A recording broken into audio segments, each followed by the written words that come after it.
சில்லறை காசுகளை பற்றி ஏற்கனவே சொல்லியிருந்தனால் வணிகத்தில் இடம்பெறுகின்ற சின்ன சின்ன கொடுப்பனவுகள் அதிக அளவில் இடம்பெறப் போகுது.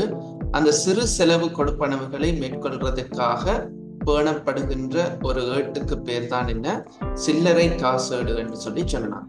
சில்லறை காசேடு செய்யறது சில்லறை காசாளர் என்று சொல்லி தந்தான். அடுத்தது எங்களினுடைய காசு கொடுப்பனவு காசு பெறுவனவு நாளேடு செய்வது பிரதம காசாளர், சீஃப் கேஷியர் என்று சொல்லி தந்தான். ஸோ 2 விதமான விடயங்கள் நபர்கள் இருப்பாங்க. பிரதம காசாளர், சில்லறை காசாளர். சில்லறை காசு நாங்கள் சொல்லுவோம் பெட்டி கேஷ், சரியா? பெட்டி கேஷ் லெஜர்னு சொல்லுவோம். இந்த சிறு சிறு கொடுப்பனவுகளுக்கான முதன்மையீடாக இருக்கு.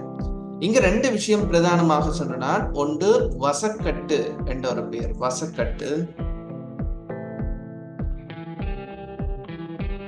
இன்னொன்று வசக்கட்டு மீள் நிரப்பு. சில்லறை காசோடு படிக்கிறது சரியான ஈஸியான வே உண்டு. சில்லறை காசோடு பெரிய கஷ்டம் இல்லை. சிம்பிளா நீங்க ஞாபகப்படுத்துறதுக்கு நான் ஒரு சின்ன ஒரு வழி சொன்னா, நீங்க போர்டிங்ல ஒரு ஹவுஸ்ல இருக்கீங்க, சரிதானே? நீங்க வீட்டை தாண்டி வேறொரு போர்டிங் ஹவுஸ்ல இருந்து படிக்கிறீங்க. மாசம் மாசம் உங்களுக்கு வீட்டாக்கள் என்ன செய்ய போறாங்க, காசு அனுப்ப போறாங்க. அப்ப முதல் தடவையாக நீங்கள் போகக்குள்ள உங்கள்கிட்ட 10,000 ரூபாய் தந்து அனுப்புறாங்க. உதாரணம் சொல்றேன்னு கவனிங்க. ஒரு 10,000 தந்து போர்டிங் ஹவுஸ்ல விடுறாங்க. நீங்க ஒரு குறிப்பிட்ட மாசம் இருக்கிறீங்க. உதாரணம் இது ஜனவரி மாசம் என்று வச்சுக்கொள்ளுவோம். ஜனவரி மாசம் தொடங்கியக்குள்ள நீங்க 10,000 ரூபாய் காசோட போர்டிங் ஹவுஸ்ல போறீங்க. நீங்க அந்த மாசம் முழுக்க 9,000 ரூபாய் செலவழிக்க போறீங்க, சரிதானே? அப்ப ஜனவரி மாசம் முடிவுல உங்கள்ட்ட எவ்வளவு காசு இருக்க போகுது? 1000 ரூபாய் காசு இருக்க போகுது. அப்ப ஜனவரி மாதம் நீங்க செலவழித்த தொகை எவ்வளவு? 9,000 ரூபாவாக இருக்கு. உங்களுக்கு தந்த மொத்த காசு எவ்வளவு? 10,000 ரூபாய். ஜனவரி மாச கடைசியில் எவ்வளவு இருக்கும்? 1000 ரூபாய். அப்ப இங்க வசக்கட்டுன்றது இந்த 10,000 இருக்க. இப்ப ஜனவரி மாச கடைசியில அல்லது பிப்ரவரி மாத தொடக்கத்துல, பிப்ரவரி 1ஆம் தேதி அல்லது ஜனவரி மாதத்தினுடைய இறுதி தேதி பிப்ரவரியில எகைன் உங்களுக்கு என்ன செய்ய போறாங்க? காசு வீட்டாக்கள் போட போறாங்க. பிப்ரவரி 1ஆம் தேதி அல்லது ஜனவரி மாதத்தினுடைய இறுதி தேதியில காசு உங்களுக்கு போட போறாங்க. எவ்வளவு காசு போட போறாங்க? திருப்பியும் உங்களுக்கு 9,000 தான் போடுவாங்க. உங்களுக்கு 9,000, 10,000 ரூபாய் போதும். 1000 ரூபாய் மிச்சம் வச்சிருக்கீங்க. திருப்பி உங்களுக்கு 10,000 ரூபாவே போட மாட்டாங்க. அப்ப திருப்பி 9,000 போட்டா உங்களோட கையில எவ்வளவு காசு வந்துடும்? இந்த 1000 ரூபாவையும் சேர்த்து திருப்பி உங்களோட கையில 10,000 ரூபாய். அப்ப இங்க இந்த வசக்கட்டு அல்லது கட்டு நிதி அல்லது பிள்ளைகள் கட்டு நிதி என்று சொல்லுவாங்க. இந்த கட்டு நிதி தொகை எவ்வளவாக இருக்குது? எவ்வளவா உங்களோட வீட்டாக்கள் காசை மெயின்டைன் பண்றாங்க? உங்களுக்கு 10,000. பிப்ரவரி மாதம் மீள் நிரப்பல் அல்லது ஜனவரி கடைசியில மீள் நிரப்பல் எவ்வளவு தொகையாக இருக்க போது? இந்த 9,000 இருக்கு. அப்ப வசக்கட்டு என்ற ஒரு தொகை இருக்குது, இன்னொன்று மீள் நிரப்பல் என்ற ஒரு தொகை இருக்கு, ஒரு டேர்ம்ஸ் இருக்குது. இந்த நான் சொன்ன உதாரணத்தின்படி 10,000 வசக்கட்டு தொகையாக இருக்கும். மீள் நிரப்பல் செய்யப்படுகிறது இந்த 9,000 என்ற தொகையாக இருக்கும், சரிதானே? அடுத்தது இதே விஷயம் தான், இதே விஷயம். நீங்க 10,000 ரூபாய் கையில வச்சிருக்கீங்க. சும்மா இமேஜின் பண்ணுங்க, 9,000 செலவழிச்சிட்டீங்க. ஆகவே உங்களோட கையில எவ்வளவு காசு மிச்சமாக இருக்கும்? 1000 ரூபாய் இருக்கு. நீங்க சொல்றீங்க வீட்டாக்கள்கிட்ட, உங்களோட பெற்றோர்ல, அடுத்த முறை வாடகை காசு 2,000 ரூபாய் கூட்டிட்டாங்க, எனக்கு 9,000 ரூபாய் போட்டா எனக்கு நீங்க இன்னும் ஒரு 2,000 ரூபாய் எக்ஸ்ட்ராவா போடுங்கன்னா உங்களோட வீட்டாக்கள் என்ன செய்வாங்க? நீங்க செலவழிச்ச காசு எவ்வளவு? 9,000-ஓட நீங்க சொல்றீங்க வாடகை 2,000 ரூபாய் கூட்டிட்டாங்க. வாடகை கூட்டினா என்ன செய்வாங்க? நீங்க வாடகை கட்டத்தானே வேணும். வீட்டாக்கள் என்ன செய்வாங்க? இன்னும் ஒரு 2,000 ரூபாயை சேர்த்து உங்களுக்கு மொத்தம் எவ்வளவு போடுவாங்க? 11,000 ரூபாய் காசு உங்களோட அக்கௌண்ட்ல டிபாசிட் பண்ணி விடுவாங்க. இப்ப உங்களோட கையில் எவ்வளவு காசு வந்துடும்? ஏற்கனவே உங்கள்ட்ட 1000 ரூபாய் மிச்சம் இருந்தது. அதோட இப்ப 11,000 ரூபாய் டிபாசிட் பண்ணிருப்பாங்க. உங்களோட கையில 12,000 ரூபாய் காசு கையில வந்து. பிப்ரவரி மாசம் என்ன நடந்திருக்குது? ஜனவரி மாசம் செலவழிச்சதோட அடிஷனலா 2,000 ரூபாய் போடுறாங்க. அப்ப பிப்ரவரி மாத தொடக்கத்துல அல்லது ஜனவரி கடைசியில எவ்வளவு காசு திருப்பி உங்களுக்கு மீள் நிரப்பல் செய்வாங்க என்றா 11,000 இருக்கு. ஒன்று நீங்க செலவழிச்ச காசு, அதோட நீங்க வாடகை கூட்டுறாங்கன்னு கேட்ட 2,000 ரூபாய் அடிஷனல். அப்ப இந்த ரெண்டையும் சேர்த்து எவ்வளவு காசு பிப்ரவரி மாத தொடக்கத்துல அல்லது ஜனவரி கடைசி ஜனவரி 31 அல்லது பிப்ரவரியினுடைய 1 மீள் நிரப்பல் செய்வாங்க. அப்ப மீள் நிரப்பப்பட்ட தொகை எவ்வளவு? 11,000. இந்த உதாரணத்தில் இப்ப பிப்ரவரி மாசம் வசக்கட்டு தொகை எவ்வளவுன்னு கேட்டா எவ்வளவு சொல்லுவீங்க? 12,000. ஏன் ஏற்கனவே 1000 இருந்தது, இப்ப 11,000 டிபாசிட் பண்ணிருக்காங்க. இப்ப உங்களுக்கு 12,000 ரூபாய் மாசம் தேவைப்பட போகுது. விளங்கிட்டுதான். அப்ப பிப்ரவரி மாத வசக்கட்டு தொகை எவ்வளவு? 12,000 இருக்கும். ஜனவரி மாத வசக்கட்டு தொகை எவ்வளவு? 10,000 இருக்கும். ஜனவரி கடைசி அல்லது பிப்ரவரி தொடக்கத்துல மீள் நிரப்பல் செய்யப்படுகின்ற தொகை எவ்வளவாக இருக்க போகுதுன்னா 11,000 இருக்கு. ஜஸ்ட் சிம்பிளா நீங்க இந்த விளைவுகள் உங்களோட வீட்டாக காசு போடுறாங்க, நீங்க எவ்வளவு செலவழிச்சீங்களோ போடுறாங்க. நீங்க அடிஷனலா காசு தேவை 2,000 எக்ஸ்ட்ரா தேவைன்றோடனே 2,000 சேர்த்து 11,000 டிபாசிட் பண்ணுவாங்க. ஆகவே பிப்ரவரி மாத வசக்கட்டு அல்லது கட்டுநிதி தொகை எவ்வளவுன்னு கேட்டா 12,000 இருக்கு. மீள் நிரப்பப்பட்ட தொகை எவ்வளவான்னு கேட்டா இந்த 11,000 இருக்கும். இந்த வசக்கட்டு கட்டுநிதி அந்த பேர் வித்தியாசமா இருந்தாலும் எவ்வளவு ரீஇம்பர்ஸ் பண்றாங்க, திருப்பி ரீஃபில் பண்றாங்க, எவ்வளவு தொகையை மெயின்டைன் பண்றாங்க என்றதுதான் இந்த வசக்கட்டு மீள் நிரப்பல் என்ற சொற்பதங்கள். அதை விளங்கிக் கொள்ளணும். கூடுதலாக கேள்வியில கேட்பாங்க, வசக்கட்டு தொகை எவ்வளவு, வசக்கட்டு மீள் நிரப்பல் செய்தது எவ்வளவு. அப்ப வழக்கமா நீங்க ஞாபகப்படுத்திக் கொள்ளலாம், எவ்வளவு செலவழிச்சாலும் அதைத்தான் மீள் நிரப்பல் செய்வாங்க. எவ்வளவு செலவழிச்சாங்களோ அந்த தொகையைத்தான் மீள் நிரப்பல் செய்வாங்க. சோ இங்க 9,000 2,000 எக்ஸ்ட்ரா கேட்டதால் அதையும் சேர்த்து வசக்கட்டு தொகை கூட்டப்படுது. அப்ப வசக்கட்டு தொகை எவ்வளவு மாறி இருக்கீங்க பிப்ரவரி மாதம் என்று கேட்டா 2,000 ரூபாவால் அதிகரிப்பு ஏற்பட்டிருக்கு. கேள்வி வேற, வசக்கட்டு தொகையில் ஏற்பட்ட மாற்றம். ஜனவரி மாசம் 10,000 இருந்தா போதும் என்று யோசிச்சுனாங்க. பிப்ரவரி மாசத்திலிருந்து எவ்வளவு தேவை என்று நாங்கள் யோசிக்கிறோம்? 12,000. சோ வசக்கட்டு தொகை எவ்வளவு தாள அதிகரிச்சிருக்கு? 2,000 ரூபாவால் அதிகரிச்சிருக்கு. இதுதான் பேசிக் கதை. வசக்கட்டு மீள் நிரப்பல் என்றதை பத்தி நீங்க தெரிஞ்சு கொள்ளணும். ஓகே, சரி. இப்ப இந்த பயிற்சியை பார்ப்போம். இந்த பயிற்சியை பாருங்க. பயிற்சி 10 முருகன் வணிகம் தொடர்புடைய பயிற்சி தந்திருக்கேன். இந்த கேள்வியில பாருங்க, ஒரு 4 கேள்வி கேட்கப்படுகிறது. 5வது தேவையில்லை. 4 கேள்விக்குரிய விடையை நாங்கள் செய்ய போறோம். இதுல முருகன் வணிகமானது 1/10/2020 முதல் சில்லறை செலவுகளை பராமரிப்பதற்காக சில்லறை காசட்டினை தயாரிப்பதற்கு தீர்மானித்தது. 2/1 ஜனவரி மாசம் சில்லறை காசாளருக்கு வழங்கிய வசக்கட்டு தொகை 3,000 ஆகும். அப்ப வசக்கட்டு எவ்வளவு கொடுத்திருக்காங்க? சில்லறை காசாளர் நியமிச்சு 3,000 ரூபாய் காசு கொடுத்திருக்காங்க. அப்ப 3,000 ரூபாய் காசுக்கு என்ன இரட்டை பதிவு கேட்டுங்க பாருங்க. இதுல 2வது கேள்வி 1/1/2021 இது 1/1 2/1 சில்லறை காசு வசக்கட்டு கிடைக்கப்படுது. நீங்க பாருங்க, சில்லறை காசு 2ஆம் தேதி தான் கிடைக்கப்படுதா. தொடர்பான நாட்குறிப்பேட்டு பதிவு எவ்வளவு என்ன என்றது கேட்டிருக்காங்க. அப்ப வசக்கட்டு கிடைக்க பெற்ற பிள்ளைகளுக்கு என்ன இரட்டை பதிவு?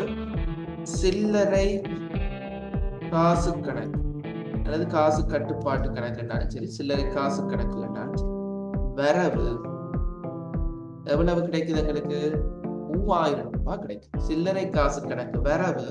எங்க செலவு? காசு கட்டுப்பாட்டு கணக்கு. எங்களை காசு கொடுப்பனவு நாளத்துல பதிவு செய்வோம். காசு கட்டுப்பாட்டு கணக்குல செலவு 3,000 ரூபாய். சில்லறை காசு கணக்கு வரவு, காசு கட்டுப்பாட்டு கணக்கு செலவு. என்னது? வசக்கட்டு கிடைக்கப்பெறல். ஓகே, வசக்கட்டு கிடைக்கப்பெறல். எத்தனையாம் தேதி?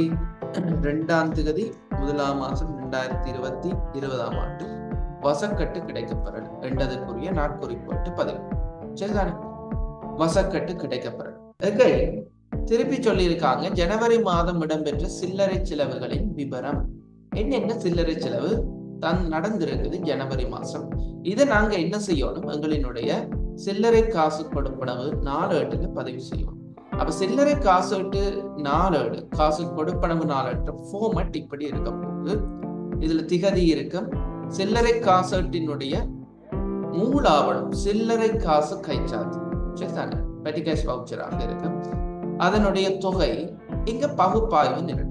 இந்த பகுப்பாய்வு நிரல் பிள்ளைகள் உங்களோட கேள்வியில என்னென்ன பகுப்பாய்வு நிரலை பயன்படுத்தணும் கூடுதலா தருவான். தராட்டிக்கு மிக பொருத்தமான பகுப்பாய்வு நிகழ்வுகளை நீங்கள் தெரிவு செய்து கொள்ள வேண்டும். இந்த கேள்வியில பாருங்க, சில்லறை காசீட்டுல இல்ல சில்லறை காசு கொடுப்பனவு நாளேட்டுல பதிவு செய்ய சொல்லி இருக்காங்க. உபசரணை, அஞ்சல், போக்குவரத்து, துப்புரவு செலவு, ஏனையவை ஆகிய பகுப்பாய்வு நிரல்களை பயன்படுத்துக என்று சொல்லியிருக்காங்க. ஓகே, அப்ப நான் அதுக்கேத்த மாதிரி இதுல பகுப்பாய்வு நிரல்களோட சில்லறை காசு கொடுப்பனவு நாளேடு அடிச்சிருக்கேன். நீங்களும் அடிச்சு கொடுங்க. சோ முதலாவது பாருங்க, உபசரிப்பு செலவு 3.1 முதலாம் மாசம் 3ஆம் தேதி உபசரிப்பு செலவு வந்திருக்கு பாருங்க. சில்லறை காசு கைச்சாத்து இலக்கம் தந்திருக்கேன் 1. சரியா, சில்லறை காசு கைச்சாத்து இலக்கம் தந்திருக்கேன் 1. என்னது, உபசரிப்புக்கு 200 ரூபாய் கொடுத்திருக்கு. அப்ப உபசரிப்பு விவரத்துக்குள்ள உபசரிப்பு 200 ரூபாய் கொடுத்திருக்கு. எந்த பகுப்பாய்வு நிரலுக்குள்ள போடணும்னா இந்த உபசரணை என்ற என்னென்ன ரீஃப்ரெஷ்மெண்ட் பிள்ளை. ரீஃப்ரெஷ்மெண்ட் என்ன, நீங்க சோடா வாங்கி கொடுக்குற, ஷோர்டிட்ஸ் வாங்கி கொடுக்குற உபசரணை செலவு பகுப்பாய்வு நிரலுக்குள்ள போட்டுக்கணும். சரிதானே? அப்ப உபசரிப்பு என்றது உபசரணை பகுப்பாய்வு நிரலுக்குள்ள போட்டுக்கணும். எவ்வளவு? 5ஆம் தேதி பாருங்க, கொள்வனவு 15,000. இங்க பாருங்க, அடுத்த விஷயம் சில்லறை காசு கைச்சாத்து இலக்கம் தரையில. வழக்கமா கொள்வனவு என்றது என்னவாக இருக்கும் பிள்ளைகள், மீள் விற்பனை பொருளின் கொள்வனவு. சிறு செலவுகளுக்கான கொடுப்பனவு தான் நீங்க பதியலாமையுடைய.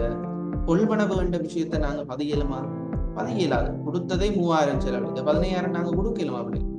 ஆகவே இது காசு கொடுப்பனவு நாளேட்டுல பதிவு செய்ய வேண்டிய கொடுக்கல் வாங்கலா இருக்கு. அப்ப உங்களுக்கு தரவுல தேவையான தரவும் தருவாங்க, தேவையில்லாத தரவும் தருவாங்க.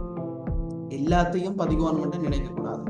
அப்ப இங்க நீங்க இத சில்லறை காசு கொடுப்பனவு நாளேட்டுல பதிய தேவையில்லை. ஏன் ஒரு விஷயம் இதுல கைச்சாத்து இலக்கம் தர இருக்க. 2வது விஷயம், வழக்கமா கொள்வனவு என்றால் மீள் விற்பனை பொருட்களின் கொள்வனவு. மீள் விற்பனை பொருட்கள் அல்லது இருப்புகளினுடைய கொள்வனவு நாங்க சில்லறை காசு கொடுப்பனவு நாளேட்டுல பதிவுமா? இல்ல. எங்க பதிவோம்? காசு கொடுப்பனவு நாளேட்டுல பதிவு செய்யும். ஆகவே இந்த கொள்வனவு 5ஆம் தேதி இடம்பெற்றது. இந்த சில்லறை காசுல நீங்கள் பதிய வேண்டிய அவசியம் இல்லை என்பதாக இருக்கு. சரியோ? அடுத்தது பாருங்க, 7ஆம் தேதி முத்திரை செலவு வந்திருக்கு. 7.1 முத்திரை செலவு கைச்சாத்து இலக்கம் போட்டுக்கொண்டோம். 11 போறீங்களா தர்ஷனா? முத்திரை செலவு ஆம் சார், 11 இருக்கு. 11 போங்க. முத்திரை செலவு எவ்வளவு? முத்திரை செலவு ஏற்பட்டிருக்கு பாருங்க, 180 ரூபாய்.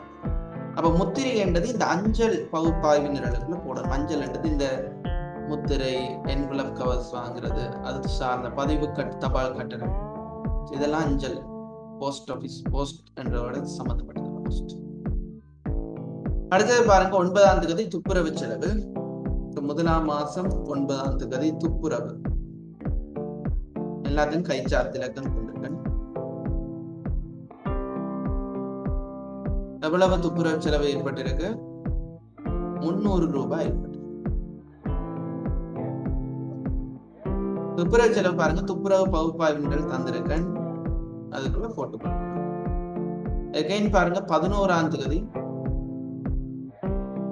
11ஆம் தேதி கடித உரை.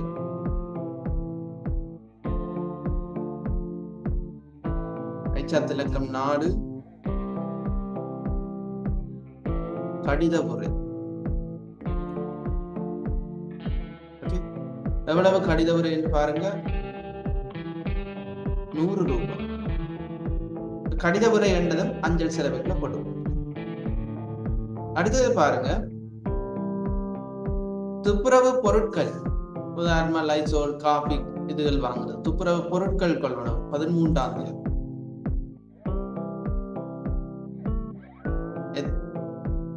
13ஆம் தேதி 5ஆம் துப்புரவு பொருட்கள்.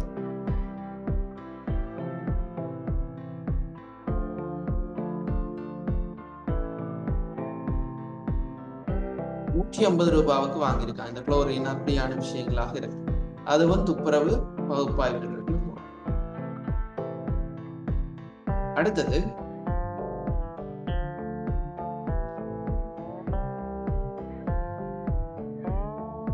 தபால் கட்டணம். அடுத்து பாருங்க, தளவாடம் கொள்வனவு. இங்கேயும் அதே போலதான். மேல கொள்வனவு என்றது இருப்புகள் கொள்வனவாக இருக்கும். இந்த தளவாடம் கொள்வனம் இங்க பதியணுமா பிள்ளைகள்? இல்ல, தளவாடம் கொள்வனம் செய்தா காசு கொடுப்பனவு நாளேடுலாம் பதிவு செய்யும். அடுத்த விஷயம் பாருங்க, இதுல சில்லறை காசு கைச்சாத்திலகம் நான் தரையில. அடுத்தது பாருங்க 60,000. சோ இங்க சில்லறை காசு கொடுப்பனவு நாளேடுல இதை பதிவு செய்ய முடியாது. காசு கொடுப்பனவு நாளேடுல பதிவு செய்யணும். ஆதனம் புரிய உபகரணம் காசுக்கு கொள்வனம் செய்தா அப்ப தளவாடம் கொள்வனம் பதியலுமா? இங்க கொடுத்த 3000க்கு 60,000 கொடுக்கலுமா? இல்ல, அப்ப அதை பதியல. இரண்டாவது விஷயம், தளவாடம் கொள்வனவு காசு கொடுப்பனவு நாளேடுல வழக்கமாக பதிவு செய்யும்.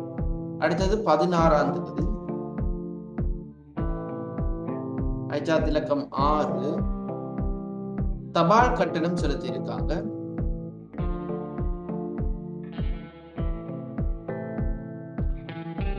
எவ்வளவு செலுத்தி இருக்காங்க? 400 ரூபாய். தபால் கட்டணம் அஞ்சல் என்றதுக்குள்ள போட்டுப்பட்டது. அடுத்தது 7வது கைச்சாத்திலக்கம் வாடகை வாகன கட்டணம். அதாவது நீங்க ஓட்டோல போனீங்கன்னா ஓட்டோவுக்கு காசு கொடுக்கணும். என்ன? வாடகை வாகன கட்டணம் 22ஆம் தேதி கைச்சாத்திலக்கம் 7 வாகன வாடகை. எவ்வளவு வாகன வாடகை கொடுத்திருக்காங்க? 250. நாங்க ஆட்டோல போறது, ஒரு டாக்ஸில போறது, ஊபர்ல போறது. சோ இது எங்க வரப்போகுது? போக்குவரத்து செலவாக இருக்கும். சிறு கொடுப்பாங்க. ஓகே, அடுத்தது பாருங்க, பிரபா என்ற கடன் கொடுத்தவருக்கு கொடுத்திருக்காங்க.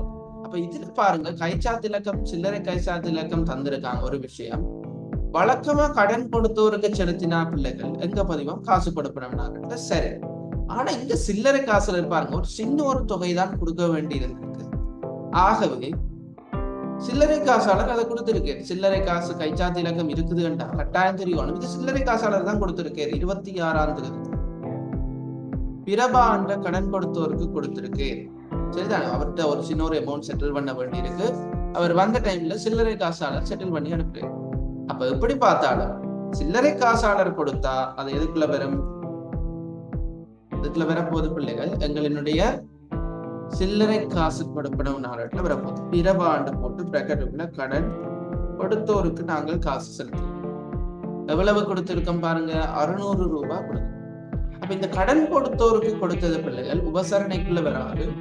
அஞ்சல் செலவு இல்லை, போக்குவரத்து இல்லை, துப்புரவு இல்லை. ஆகவே கட்டாயம் ஏனையவை என்றதுக்குள்ள போட்டுக்கணும். அடுத்த 27ஆம் தேதி எகைன் துப்புரவு செலவு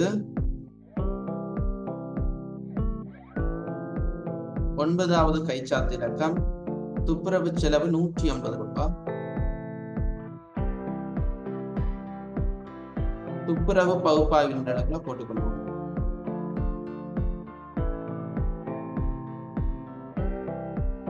அடுத்தது எரிபொருள் செலவு கைச்சாத்திலக்கம் 10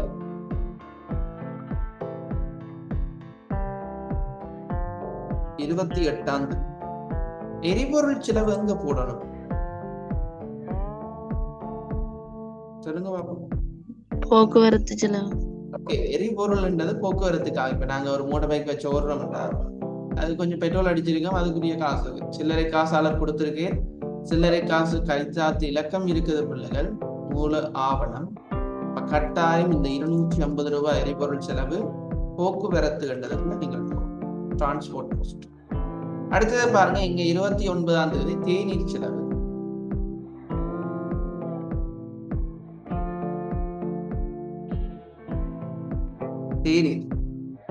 தேநீர் என்றது எங்களுக்கு சொன்ன ரீஃப்ரெஷ்மெண்ட் என்ன, டீ பிளேண்டி கொடுக்கிறது. உபசரணை பகுப்பாய்வு, உபசரணை பகுப்பாய்வு போடலாம். இது தேநீர் செலவாக இருக்கு. சரிதானே? இவ்வளவுதான் தந்தது. திருப்பி பாருங்க, 31ஆம் தேதி சில்லறை செலவுகள் மீள் நிரப்பல் செய்யப்பட்டது என்று ஒரு வசனம் தந்தது. முதலாவது நாங்கள் செய்ய வேண்டிய வேலை என்னன்னா, எவ்வளவு டோட்டலா வந்திருக்குது எங்களினுடைய செலவுகள் என்றதை நாங்க ஃபர்ஸ்டா கூட்டி பார்க்க போறோம். சரிதானே? எவ்வளவு செலவு டோட்டல் அமௌண்டா வந்திருக்குது. உபசரணையை கூட்டுங்க, எவ்வளவு வந்திருக்கு? 300 ரூபாய் வந்திருக்கு. அஞ்சல் எவ்வளத்தையும் கூட்டினீங்கன்னா 680 ரூபாய். போக்குவரத்து 500 ரூபாய், துப்புரவு 600 ரூபாய், ஏனையவையும் 600 ரூபாய்.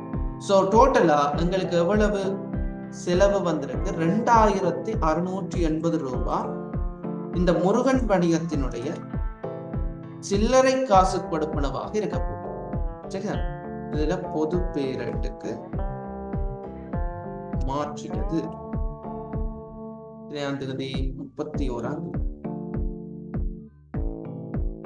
ஓகே,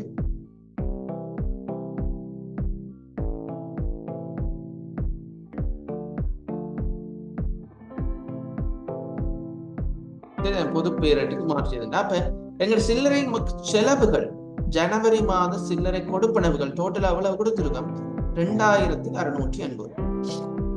இப்ப நாங்க என்ன செய்யணும்? இதை பேரட்டு கணக்குகளுக்கு மாற்றணும். ஒரு விஷயம் அதுக்கு முதல் பாருங்க, இதுல சொல்லி இருக்கு இந்த 31 என்ன சொல்லியிருக்கான்? சில்லறை செலவுகள் மீள் நிரப்பல் செய்யப்படும். அப்ப எவ்வளவுத்தை இங்க மீள் நிரப்பல் செய்வாங்க பிள்ளை? எவ்வளவுத்து செலவழிச்சேரோ அதை தான் மீள் நிரப்பல் செய்வாங்க. அப்ப இதுல சிம்பிளா யோசிங்க, 3000 ரூபாய் காசு கொடுத்திருக்காங்க. ஏன்னா எவ்வளவு செலவழிக்கிறது கொடுத்திருக்காங்க? 3000 ரூபாய் காசு கொடுத்திருக்காங்க. எவ்வளவுத்து செலவழிச்சிருக்கீர்? 2680 ரூபாய் செலவழிச்சிருக்கு. ஸோ அவர்கிட்ட கையில் எவ்வளவு காசு மிச்சம் இருக்கும்? 320 ரூபாய் இருக்கும். ஸோ திருப்பி மீள் நிரப்பல் நடக்குது அந்த மாச கடைசியில. பிள்ளைகள் இந்த மீள் நிரப்பல்ன்றது ஒரு ஒன்று மாச கடைசி டேட்ல தருவான் அல்லது மாச தொடக்க டேட்ல தருவான். அவ்வளவுதான். சரிதா? இங்க மாச கடைசியிலே மீள் நிரப்பல் செய்யறாங்கன்னா கட்டாயம் எவ்வளவு தொகை மீள் நிரப்பல் செய்வாங்க? எவ்வளவு தொகையை செலவழிச்சேரும், எவ்வளவு மிச்சம் இருக்கு அவற்ற கையில? 320. அப்ப திருப்பி எவ்வளவு பிரதம காசாளர் மீள் நிரப்பல் செய்வார்? 2680. இப்ப இவற்ற கையில எவ்வளவு காசு வந்துட்டுது? 3000 ரூபாய் திருப்பி வந்துட்டு. அப்ப இங்க வசக்கட்டு தொகை எவ்வளவு பேணப்படுகிறது? 3000 ரூபாய். எவ்வளவு மீள் நிரப்பல் செய்யப்பட போகுது? 2680 ரூபாய். அடிக்கடி பகுதி ஒன்றுல இந்த மீள் நிரப்பல் தொகை எவ்வளவு, வசக்கட்டு தொகை எவ்வளவு, அதுக்கு இரட்டை பதிவு என்ன, பகுதி ஒன்றுல கொஸ்டின் வரும். சரிதானே? அப்ப இங்க வசக்கட்டு மீள் நிரப்பல் தொகை எங்களுக்கு தெரியும் 2680. 2680க்கு என்ன இரட்டை பதிவு? இரட்டை பதிவு மாறாது, அதேதான். சில்லறை காசு கணக்கு வரவு, காசு கட்டுப்பாட்டு கணக்கு செலவு. ஏன் பிரதம காசாளர் தான் கொடுக்க போறேன். 2680 ரூபாவாக இருக்கு. காசு கட்டுப்பாட்டு கணக்கு செலவு 2680. அப்ப வசக்கட்டு கிடைக்கப்பெறல் கட்டுநிதி மீள் நிரப்பப்படல், இது ரெண்டுக்கும் மூல ஏடு சொன்னா காசு கொடுப்பனவு 4 ஏடு. இந்த ரெண்டு இரட்டை பதிவுக்கு உரிய முதன்மை ஏடு காசு கொடுப்பனவு 4. சில்லறை செலவு கொடுத்திருக்கோம் இந்த 300, 680, 500, 600, 600. இவங்களுக்கு மட்டும்தான் பிள்ளைகள் என்ன வர போதும்? சில்லறை காசு கைச்சாத்தாக இருக்கும், சில்லறை காசுகளாக இருக்கும் மூல ஏடு.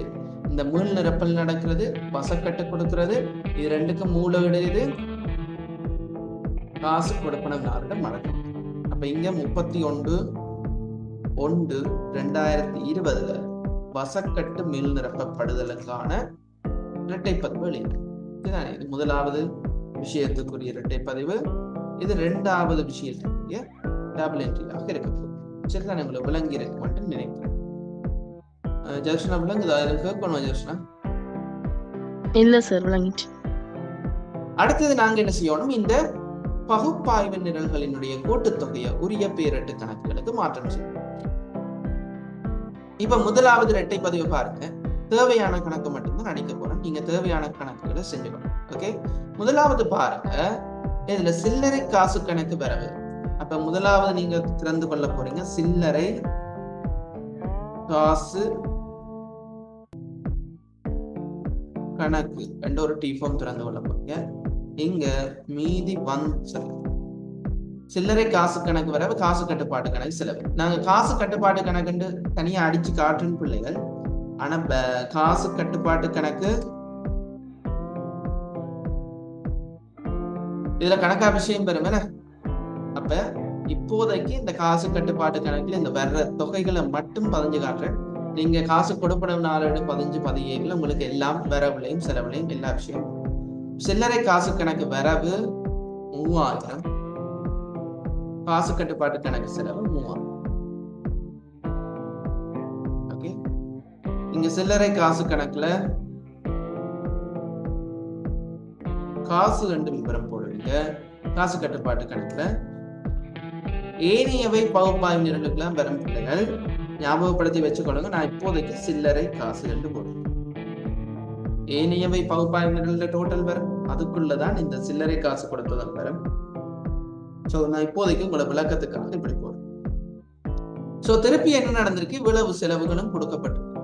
அப்ப உபசரணை செலுத்தினா பிள்ளைகள் எங்களுக்கு சில்லறை காசாளர் கொடுத்திருக்கு. அப்ப இரட்டை பதிவு எழுதி வச்சுக்கொள்ளுங்க. அந்த கேள்வியில கேட்காட்டிக்கும் எழுதி வச்சுக்கொள்ளுங்க.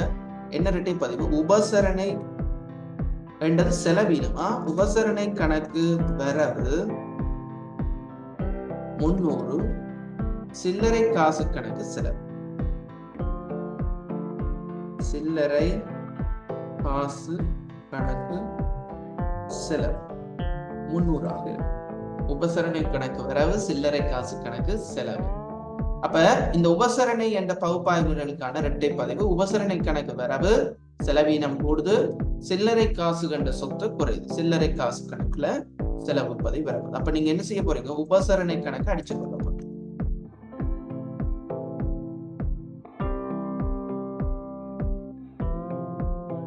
உபசரணை கணக்கு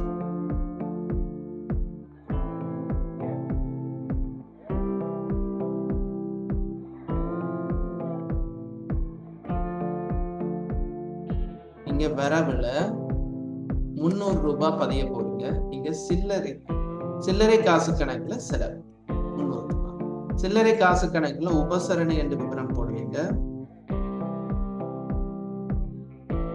உபசரணை கணக்குல சில்லறை காசு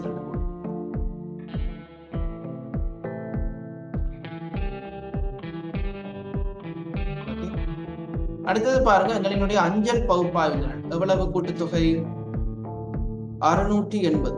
அதே போலத்தான் அஞ்சல் கணக்கு வரவு, அஞ்சல் செலவீனம் கூடுது,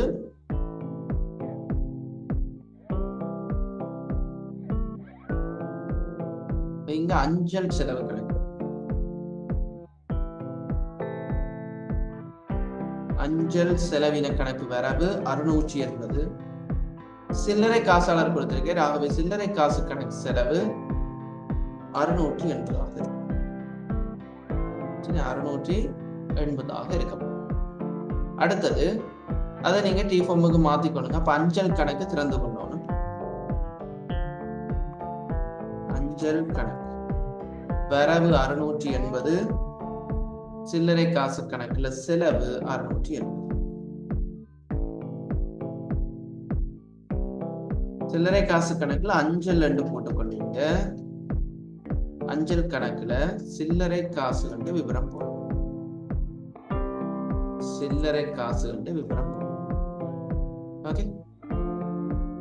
அடுத்த பகுப்பாய்வுல பாருங்க, போக்குவரத்துக்கும் அதே போலதான் நீங்க எழுதி கொள்ளுங்க. போக்குவரத்து செலவு கணக்கு வரவு, சில்லறை காசு கணக்கு செலவு 500 ரூபாய். போக்குவரத்து செலவு கணக்கு வரவு, சில்லறை காசு கணக்கு செலவு. ஒரு ஹெடிங்கா போட்டு எழுதி கொண்டு போங்க.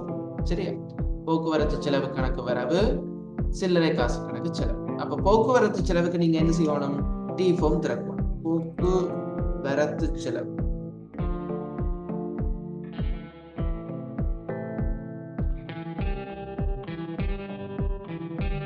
போக்குவரத்து செலவின கணக்கு வரவு 500 ரூபாய், சில்லறை காசு கணக்கு செலவு 500 ரூபாவாக இருக்கு. சரிதான்? சில்லறை காசுல போக்குவரத்து போடுவீங்க. போக்குவரத்து செலவின கணக்குல சில்லறை காசு போடுவீங்க.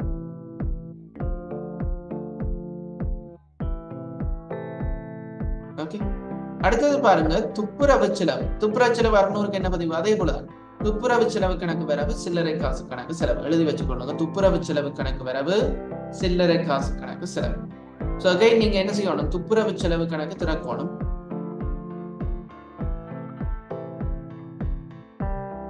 துப்புரவு செலவின கணக்கு.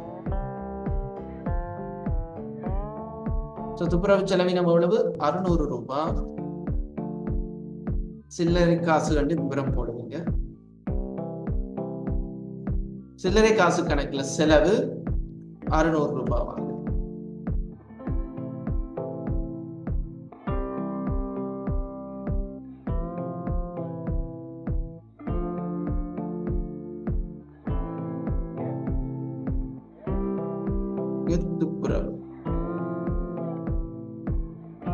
ஓகே. அடுத்தது பாருங்க, இந்த ஏனையவை பகுப்பாய்வுகள். இந்த ஏனையவை பகுப்பாய்வுகள் நீங்க காசு பெறுவனவு கொடுப்பனவு நாளேடு போல இந்த ஏனையவை பகுப்பாய்வுகளையும் என்ன செய்யணும், தனித்தனியாக டி அக்கௌண்ட்டுக்கு மாத்தணும், மறக்கக்கூடாது. அப்ப ஏனையவை டோட்டல் எவ்வளவு வந்திருக்கு, சில்லறை காசாளர் கொடுத்திருக்கு 600 ரூபாய். அது சில்லறை காசு கணக்குல செலவுல பதிவீங்க. இதுக்குள்ள பாருங்க எத்தனை விஷயம் வந்திருக்கு. இந்த கேள்வியில ஒன்றே ஒன்று வந்திருக்கு. என்னது, கடன் கொடுத்தோருக்கு செலுத்து. சரிதானே? அப்ப இங்க 7வது இரட்டை பதிவாக நீங்கள் எழுத வேண்டியது இந்த துப்புரவு செலவு இந்த ஏனையவை பகுப்பாய்வு நிலைக்கு பிள்ளைகள் நீங்க டோட்டல் அமௌண்ட்டுக்கும் ஏனையவை செலவு கணக்கு எழுதுறீங்க. சரிதானே? இந்த ஏனையவை காசு பெறுவனவு நாளேடு படிச்சுனாங்க, காசு கொடுப்பனவு நாளேடு படிச்சுனாங்க. இந்த ஏனையவை என்றது ஃபுல்லா எல்லாத்தையும் போடுறது. சரிதானே? அதுக்குள்ள இருக்கிற விஷயங்கள் தனித்தனியாக டி அக்கௌண்ட்டுக்கு மாத்தணும், மறக்க கூடாது. அப்ப இந்த ஏனையவை 600க்கு என்ன பதிவு வரும், ஏனையவை செலவு கணக்கு வருமா, இல்ல கடன் கொடுத்தோர் கட்டுப்பாட்டு கணக்கு வரப்போகுது. என்னென்று வரப்போகுது, தனித்தனியா தான் வருமா, கடன் கொடுத்தோர் கட்டுப்பாட்டு கணக்கு, கடன் கொடுத்தோர் கட்டுப்பாட்டு கணக்கு வரும். எவ்வளவு தொகை வரப்போகுது, 600 ரூபாய் வரும். கடன் கொடுத்தோர் கட்டுப்பாட்டு கணக்கு வர எங்க செலவு பதிவு வரப்போகுது, வழக்கம் போல சில்லறை காசு கணக்குல செலவு.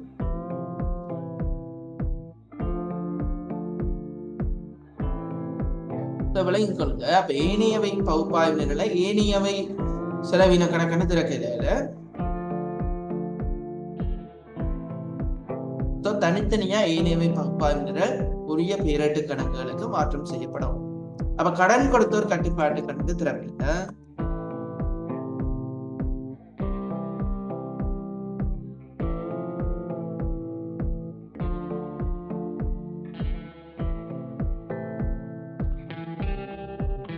ஓகே, கடன் கொடுத்தோர் கட்டுப்பாட்டு கணக்குல வரவு சில்லறை காசு கணக்கு செலவு. பாருங்க சில்லறை காசுல இதுல பதிஞ்சிட்டோம். ஓகே, அப்ப கடன் கொடுத்தோர் கட்டுப்பாட்டு கணக்குல சில்லறை காசு கண்ட விவரம் போட்டுக்கணும். இவ்வளவு தான் இதுல இருக்கிற விஷயம். சோ திருப்பி பாருங்க, நாங்க என்ன நடந்திருக்கு, 31ஆம் தேதி சில்லறை காசு மீள் நிரப்பல் செய்திருக்கோம். எவ்வளவு, 2680. அதையும் பதியணும். என்ன, சில்லறை காசு கணக்கு வரவு 2680 மீள் நிரப்பல் செய்திருக்கோம். காசு கட்டுப்பாட்டு கணக்கு செலவு 2680 இருக்கு. இங்க சில்லறை காசு கண்ட விவரம் போடுவீங்க, இங்க காசு கண்ட விவரம் போடுவீங்க. அப்ப வசக்கட்டு கிடைக்கிறது பதியோணும், சில்லறை செலவுகள் கொடுப்பனவு பதியோணும், சில்லறை காசு வசக்கட்டு மீள் நிரப்பல் செய்யப்படுது. இந்த மீள் நிரப்பல் செய்யப்படுதல் பதியோணும். இந்த 3 விதமான கொடுக்கல் வாங்கல் இதுக்குள்ள நடக்கும். ஒன்று வசக்கட்டு கிடைக்கிறது, இன்னொன்று சில்லறை செலவினங்கள் கொடுப்பனவு செய்யறதுக்குரிய இரட்டை பதிவுகள், அடுத்தது வசக்கட்டு மீள் நிரப்பல் செய்வதற்கான இரட்டை பதிவுகள். இப்படி இது ஒவ்வொன்றுக்கும் டபுள் என்ட்ரி தெரிஞ்சிருக்கணும். சரிதானே? அதை உரிய பேரட்டு கணக்குகளுக்கு எப்படி மாத்துறது தெரிஞ்சிருக்கும். இப்ப சில்லறை காசு கணக்கு மட்டும் சமப்படுத்துவோம். மிச்ச கணக்குகள் ஃபுல்லா செய்யல தானே. ஃபுல்லாண்ட என்ன, இப்ப காசு கணக்குல வரவுலையும் செலவுலையும் இன்னும் கணக்கா விஷயங்கள் வரும். கடன் கொடுத்தோர்ல எல்லாம் அப்படித்தான். சில்லறை காசு கணக்கு மட்டும் இப்போதைக்கு சமப்படுத்தி காட்டுறேன்னு பாருங்க. எந்த பக்கம் கூட இருக்குது, வரவு பக்கம் கூட இருக்கு 5680. சரிதானே? அதை செலவு பக்கம் மாத்திக்கொள்ளுவோம். இப்ப பாருங்க, இத கழிச்சிங்கண்டா எவ்வளவு தொகை வரப்போகுது, மீதி சென்றது மீதி வந்தது. இது ஒரு சொத்து கணக்கா, கட்டாயம் 3000 ரூபாய் வரும். கூட்டி பாருங்க. சரிதானே? ஏன் திருப்பி மீள் நிரப்பல் நடந்துட்டுதல்லோ. அப்ப திருப்பி காசை போட்டுட்டா திருப்பி எங்கட கையில எவ்வளவு காசு வரும், எவ்வளவு காசு வர போகுது பிள்ளை, திருப்பி எங்கட கையில இந்த 3000 ரூபாய் காசு வந்துடும். ஓகே, ஆகவே மீதி வந்தது எவ்வளவாக இருக்க போகுது, 3000. இதுல கூடுதலா கேள்வி கேட்பான், இந்த சில்லறை காசு மீதி எவ்வளவாக இருக்கு பகுதி 1ல கேள்வி கேட்பான். இந்த 31 ஜனவரியில சில்லறை காசு மீதி எவ்வளவு, 3000. இப்படியான விஷயங்களை தெரிஞ்சுக்கலாம். சில்லறை காசு வசக்கட்டு தொகை எவ்வளவுன்னு கேட்பான். 2வது காசு எவ்வளவு மீள் நிரப்பல் செய்யப்பட்டதுன்னு கேட்பான். எவ்வளவு சில்லறை கொடுப்பனவு. அப்ப இவ்வளவு இந்த செலவு பக்கத்துல இருக்கிற விஷயங்கள் இவ்வளவும் என்னவாக இருக்கும் பிள்ளைகள், சில்லறை காசு கொடுப்பனவாக இருக்கு. இந்த கிரீன் கலர்ல இருக்கு. அடுத்தது சில்லறை காசினுடைய மீதி மாச கடைசியில அல்லது மாச தொடக்கத்துல எவ்வளவு இவ்வளவு விஷயம் தான் இந்த சில்லறை காசோடு என்ற விடயமாக இருக்கு. டவுட் இருந்தா கேட்கலாம்.